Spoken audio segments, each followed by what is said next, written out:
शेतीमधून उभ्या आयुष्यात कधीच फायदा होणार नाही असं जर तुमचं मत तयार झालेलं असेल तर तुमच्यासाठीच आज या व्हिडिओच्या माध्यमातून एक असं पीक त्या ठिकाणी आणलेलं आहे की त्याच्यामध्ये 1 रुपयाही खर्च न करता तुम्ही दर 5 दिवसाला 80 ते 85 हजार रुपये कमवू शकता। अगदी बरोबर ऐकताय। हे पीक एकदा जर लावलं एका महिन्यानंतर दर 4 ते 5 दिवसाला 80 ते 85 हजार रुपये तुम्ही कमवू शकता। आता एवढे मोठे आकडे इतक्या कमी दिवसात ऐकून तुम्हाला कदाचित असं वाटेल की हे पीक एकतर परदेशी असेल आणि परदेशी पीक जर असेल तर ते आपल्याकडे येऊ शकत नाही। जरी आपल्याकडे याची लागवड करायची ठरली तरी याला खर्च भरपूर लागत असेल, खत औषधाला त्या ठिकाणी याला भरपूर पैसे खर्च करावे लागत असतील, तर तसं काहीच नाही। पीक इतकं साधं आहे, अगदी उजाड माळ रानावर, अगदी पठारावर सुद्धा त्या ठिकाणी येऊ शकतं, जिथे पाणी नाही आहे, जिथं जमिनीची कंडिशन अगदी खराब आहे, अगदी निकृष्ट दर्जाच्या जमिनीमध्ये सुद्धा जबरदस्त उत्पादन हे देऊ शकतं। इतकं जबरदस्त पीक आहे। तर व्हिडिओच्या माध्यमातून हे पीक कुठलं आहे, अगदी 4-5 दिवसात 80-85 हजार रुपये देण्यामागचं कारण याचं काय आहे, काय याचा असा इतका उपयोग आहे, कुठे याची मार्केट आहे, कुठे बाजारपेठ याची उपलब्ध आहे, याचा वापर नेमकं कशामध्ये होतो आणि सगळ्यात महत्त्वाचं म्हणजे याचं त्या ठिकाणी खर्चाचं, उत्पन्नाचं गणित, लागवडीची पद्धत सर्वच अगदी डिटेल त्या ठिकाणी व्हिडिओच्या माध्यमातून देणार आहोत। आणि व्हिडिओच्या शेवटच्या भागामध्ये भारतभरामध्ये कोणत्या शेतकऱ्यांनी याची लागवड केली होती, त्यांचा काय रिझल्ट आलेला आहे याविषयीची सुद्धा माहिती व्हिडिओच्या शेवटी देणार आहोत। त्यामुळे व्हिडिओ अतिशय लक्षपूर्वक शेवटपर्यंत पाहत राहा। चॅनलला नवीन असाल तर जरूर सबस्क्राईब करून शेजारील बेलचं बटन दाबा।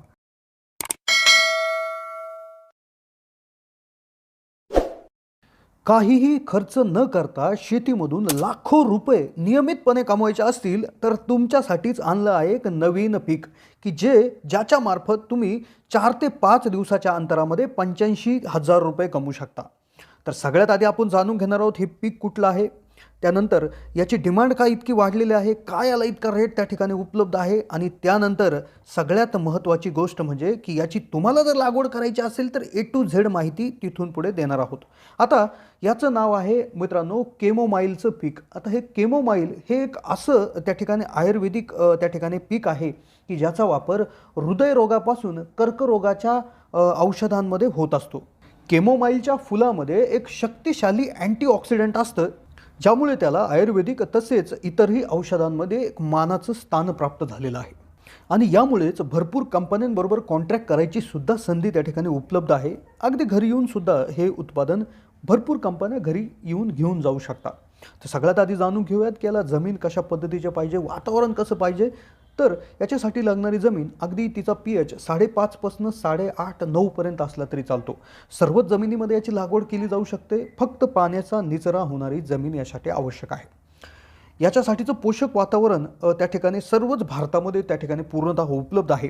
फक्त याची लागवड करण्यासाठीचा जो महिना आहे तो अतिशय महत्त्वाचा आहे आणि त्याच पिरियडमध्ये याचं जास्तीत जास्त उत्पादन येऊ शकतं।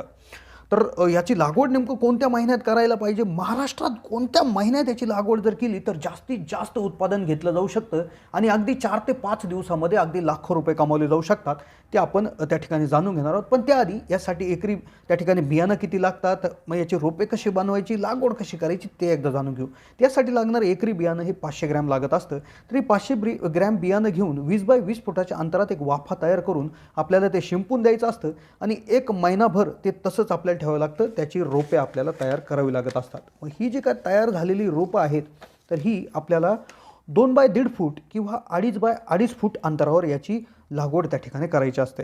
एकदा लागवड केली तर 15 ते 20 दिवसाच्या अंतराने याला त्या ठिकाणी पाणी द्यायचं असतं आणि 1 महिन्याचं झाल्यानंतर याला खुरपणी करायची असते। मग आता तुमच्या मनात प्रश्न येईल की मग याला मधल्या काळात कोणती खतं वापरायची, कीटकनाशक काही मारायचं, तर काहीच नाही। सुरुवातीला थोडंसं शेणखत तुम्ही लावायचं आहे, जे आपण सुरुवातीला टाकतो तेवढंच। त्यानंतर याला कुठलं NPK DAP काहीच टाकायची गरज नाही आणि याला अगदी ऑर्गॅनिक त्या ठिकाणी हे असल्यामुळे याला कुठल्याही खताचा किंवा याचं गरज पडत नाही।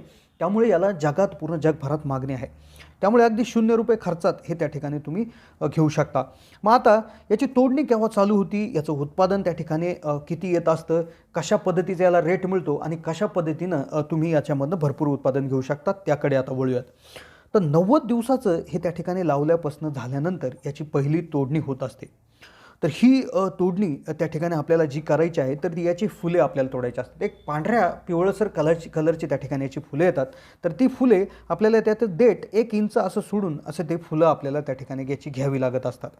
मग साधारणपणे एका एकरीमध्ये एक 8 ते 9 क्विंटल त्या ठिकाणी ही फुलं त्या ठिकाणी निघत असतात. तर ही फुलं आपल्याला फ्रेश त्या ठिकाणी विकायची नाहीत, तर ही आपल्याला कुठल्यातरी एखाद्या रूममध्ये वाळू घालून त्या ठिकाणी विकायची असतात. तर जवळपास 2 क्विंटलच्या आसपास वाळलेली फुलं पहिल्या तोडणीमध्ये निघतात. त्यानंतरची दुसरी तोडणी तब्बल 3 ते 4 दिवसात 5 दिवसातच येते आणि त्या तोडणीमध्ये सुद्धा 2 क्विंटल ड्राय फुलं त्या ठिकाणी निघतात. त्यानंतर परत पुढचा 1 हप्ता झाल्यानंतर 2 क्विंटल त्या ठिकाणी ड्राय इतकी तोडणी त्या ठिकाणी निघते. म्हणजे लावल्यापासून एक 4 महिन्यामध्येच 3 तोडण्या होऊन जातात आणि या 3 तोडण्यामध्ये 6 ते 7 क्विंटल ड्राय फुलांचं किंवा कोरड्या फुलांचं, वाळवलेल्या फुलांचं उत्पादन याच्यामध्ये निघत असतं. आता तुमच्या मनात प्रश्न येईल की याची लागवड नेमकं कोणत्या महिन्यात करायला पाहिजे, पण त्याआधी याचा रेट आपण जाणून घेऊयात, एकरी उत्पादन जाणून घेऊयात. तर याचा जो रेट आहे तर तो 300 ते 400 किंवा 500 रुपये किलोपर्यंत त्या ठिकाणी याचा त्या ठिकाणी मागे पुढे होत असतो. पण एक 400 रुपयाचा रेट जरी धरला तरी जवळपास 2,80,000 रुपये तुम्हाला याच्यामधनं भेटत असतात. आपलं रोपं तयार करण्याचा 1 महिना आणि पीक लावल्यापासून काढणीपर्यंतचे 4 महिने म्हणजे असं 5 महिन्यामध्ये 2,80,000 रुपयाचं उत्पादन तुमचं याच्यामध्ये होत असतं. मग याच्यामध्ये बियाणाचा खर्च साधारणपणे 500 ग्रॅम बियाण्यासाठी 1,000 रुपये धरा. त्यानंतर खुरपणीसाठी एक 6,000 रुपये त्या ठिकाणी लागतात आणि सगळ्यात मोठा खर्च याला जो येतो तर ते फुलं वेचण्यासाठी किंवा फुलांची तोडणी करण्यासाठी याला खर्च येतो. तर असा टोटल एकरी 75,000 रुपये खर्च येत असतो. तर 2,80,000 मधून 75,000 रुपये जर आपण वजा केले तर जवळपास 2,05,000 किंवा राऊंड फिगर 2,00,000 रुपये तब्बल 4 ते 5 महिन्यामध्येच याच्यामधनं शिल्लक राहत असतात. आता महाराष्ट्रात जर याची लागवड करायची असेल तर कोणत्या महिन्यामध्ये करायला पाहिजे? तर हे जे काय पीक आहे तर हे थंडीतलं पीक आहे. म्हणजेच ह्याचं जे काय पोषक वातावरण आहे ते थंडी आहे. मग तुम्ही काय करायचं आहे, ऑक्टोबर महिन्यामध्ये याचे बियाणे उपलब्ध करून बियाण्यांची रोपे तयार करायची आहेत आणि ती रोपे नोव्हेंबरच्या पहिल्या हप्त्यामध्ये त्या ठिकाणी तयार होतील. नोव्हेंबरमध्ये याची रोपांची लागवड करायची आहे आणि फेब्रुवारी किंवा मार्चच्या सुरुवातीच्या काही हप्त्यांमध्येच याचं त्या ठिकाणी पूर्णतः उत्पादन काढून झालेलं असेल. तर अगदी शॉर्ट टर्म हे पीक आहे. मग आता तुमचा प्रश्न असेल की कुठे याची शेती केली गेली आहे, तर याची शेती वरच्या साईडला म्हणजे यूपीमध्ये जास्तीत जास्त प्रमाणात झालेली आहे. कारण लखनौला जे एक भारतीय एक संस्थान आहे की जे औषधीय शेतीच्या बाबतीत त्या ठिकाणी भरपूर माहिती देणारं एक संस्थान आहे जे लखनौमध्ये स्थित आहे. तर इथून याची त्या ठिकाणी बियाणे ते त्या ठिकाणी उपलब्ध केली जातात. त्याचबरोबर जोधपूरमधील एक काजरी संस्था आहे तिथून किंवा लखनौमधील CIMP किंवा तर अशा भरपूर कृषी संस्थानं आहेत. तर तिथून याच्या बियाणांची त्या ठिकाणी तुम्ही मागणी करू शकता. यांच्या वेबसाईटच्या लिंकसुद्धा आम्ही डिस्क्रिप्शनमध्ये देणारच आहोत. कशी वाटली माहिती कमेंटच्या माध्यमातून कळवा. तुमच्या साईडला किंवा तुमच्या सर्कलमध्ये कुणी याची जर त्या ठिकाणी शेती केली असेल तर त्याविषयी आम्हाला कमेंटच्या माध्यमातून नक्कीच तुमचा अनुभव कळवा. चॅनलला जर नवीन असाल तर जरूर सबस्क्राईब करून शेजारील बेलचं बटन दाबा.